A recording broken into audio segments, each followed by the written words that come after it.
केलं असं तो म्हणतोय आणि त्यांनी असंही सांगितलं की मी खंडणीच्या प्रकरणामध्ये मी आरोपी नाहीये, माझ्यावर खोटा आरोप केला जातो। माईक खाली घ्या।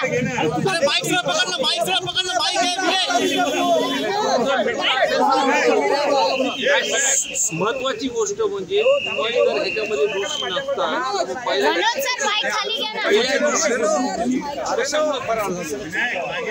हा माझा विषय। जर तुम्ही त्याच्यामध्ये मनोज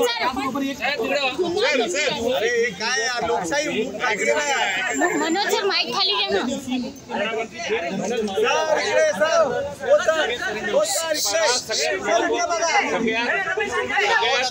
सगळ्यात महत्वाचा विषय ह्याच्यामध्ये हा आहे, जोपर्यंत हा गंभीर विषय महाराष्ट्र हा जेव्हा आला तेव्हा पहिल्यांदा मी हे जे कोणी गुन्हेगार आहेत त्यांची नावं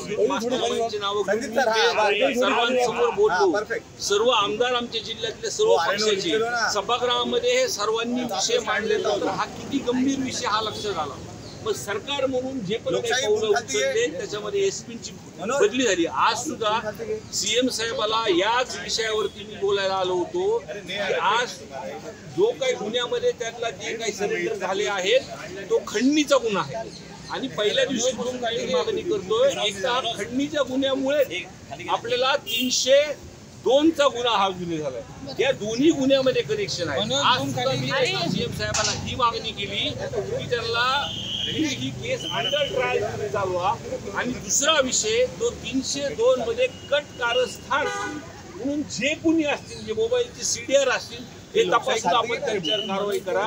एवढं बोलल्यानंतर मुख्यमंत्री साहेबांनी मला सांगितलं काळजी करायची नाही, या विषयामध्ये जे कोणी आरोपी असतील, जे सीडीआर मध्ये ज्यांचे नाव असतील त्यांच्यावरती कारवाई होणार आहे। धनंजय मुंडे यांच्या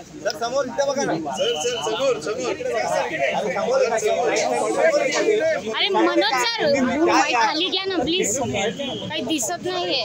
बघा ह्याच्यामध्ये आम्ही कोणतंही राजकारण आणलं नाही। एक लोकप्रतिनिधी म्हणून जिल्ह्यामध्ये जेव्हा ही घटना झाली आणि अधिवेशन झाल्यानंतर जेव्हा सरकारने ह्याची चौकशी लावायची त्यांनी सांगितली, पण लोकांमध्ये गेल्यानंतर मी सभागृहामध्ये जाहीर केलं होतं की अधिवेशन संपुष्कर जर अटक झाली नाही तर आम्ही मोर्चा काढू। आम्ही बीड जिल्ह्याच्या लोकांनी सर्व लोकप्रतिनिधींनी एकत्रित बैठक घेतली, मोर्चा तुम्ही बघितला असेल। सर्वसामान्य लोक 1,00,000च्या पुढं लोक तिथे जमले। लोकांची ही सुद्धा मागणी आहे की जे काही तुम्ही प्रश्न विचारला आणि जे ह्याच्यामध्ये डिले होतात, तुम्हीच आता मला बोलताना सांगितले की धनंजय मुंडे साहेब मुख्यमंत्रीला भेटले, त्या सगळ्या गोष्टी होतात।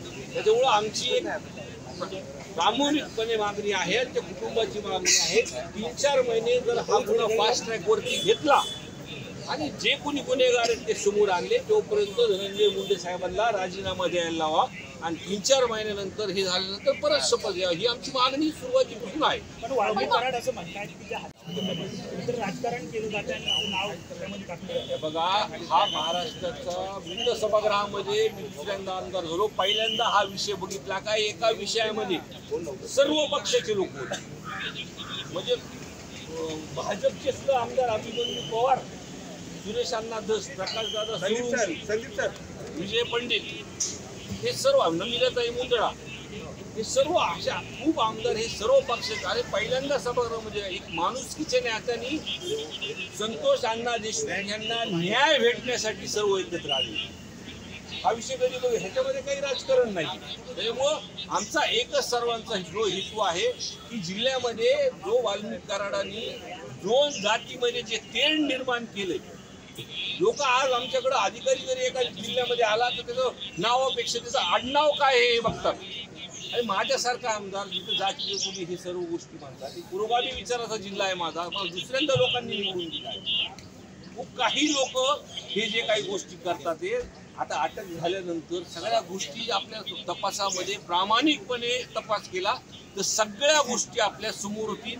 आणि 6, 9 आणि 11 हे 3 दिवस हे गुन्ह्याचे क्रम आहेत किंवा त्या 8 दिवसामध्ये सीडीआर जर तपासले, माझ्या माहितीनुसार पोलिसांकडे जो आधी तपास होता त्या तपासामध्ये सर्वच त्यांनी कुणाचं लोकेशन कधी आहे प्रशासनाला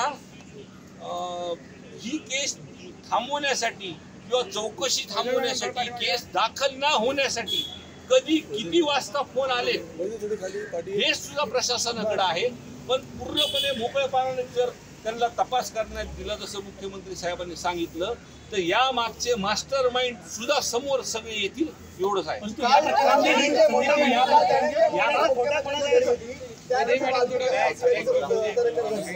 म्हणजे हा क्रम किती महत्त्वाचा आहे कुठेतरी जुळताना मला असं वाटतं आपल्याच माध्यमातून हे पूर्ण आपणच मला सांगतो ते म्हणून मला जास्त सांगायची काही गरज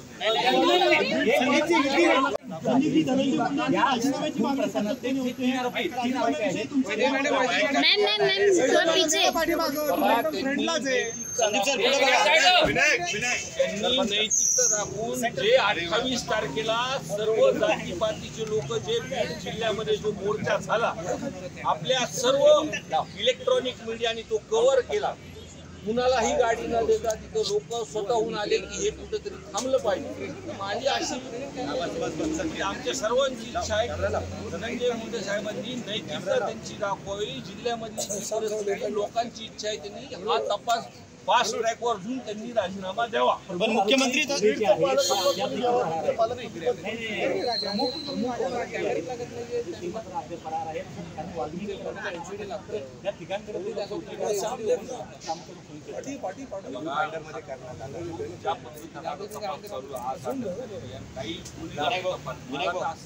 आधावर होता खरंय कुठं मला माहित नाही पण जे प्रकार हा घडला 2 मोबाईल त्यांचे सापडलेले आहेत.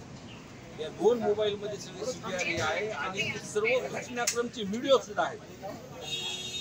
म्हणजे मला जी माहिती आली माझ्या काही लोकांकडून त्याच्यामध्ये त्याला मारहाण करताना जास्त लोक आहेत. काही गोष्टी तपास कसा चालू आहे काय चालू आहे काही गोष्टी आता पुढे येतीलच लोक.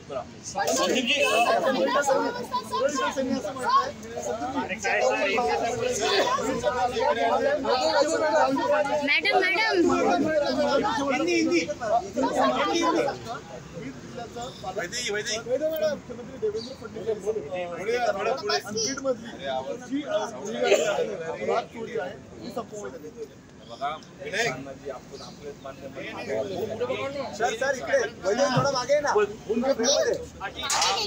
सत्ताधारी पक्षांचा समोर जोपर्यंत येत नाही तोपर्यंत धनंजय मुंडे साहेबांनी राजीनामा द्यावा ही आमची मागणी. मुख्यमंत्र्यांचं काय म्हणणं होतं सर?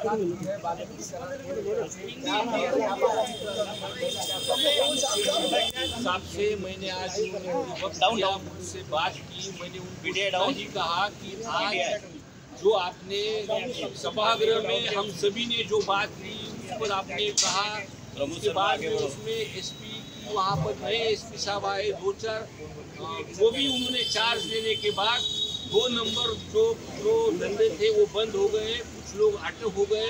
आज सरेंडर भी हो गए वाल्मीकि कराड़. तो अभी तपास में गति है. पर मैंने उनको ये भी कहा कि ये जो वाल्मीकि कराड़ है ये जो केस है ये अंडर ट्रायल चलनी चाहिए और ये खंडनी के गुने में ही आज सरेंडर हुआ है. जो खंडनी का गुना है उसका कनेक्शन है वो 302 के साथ मिलता है. ये तो साफ साफ दिखाई दे रहा है ना. वो खंडनी के वजह से ही वहां पर वो विंड मिल पर कुछ तो भी बवाल हुआ और वो बवाल की वजह से 9 तारीख को ये जो कुछ घटना इसका कनेक्शन डायरेक्ट है.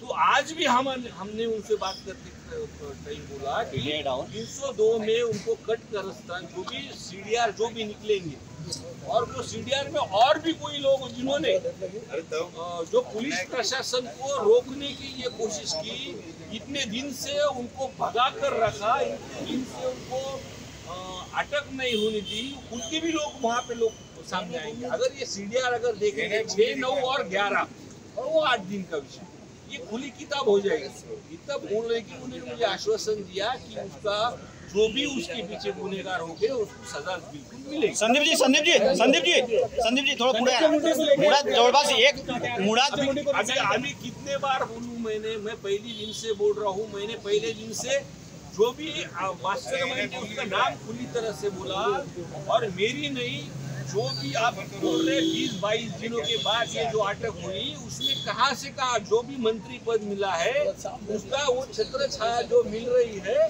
इसलिए हम उनको बोल रहे हैं कि नैतिकता दिखाते हुए राजीनामा। संदीप जी एक प्रश्न आहे, संदीप जी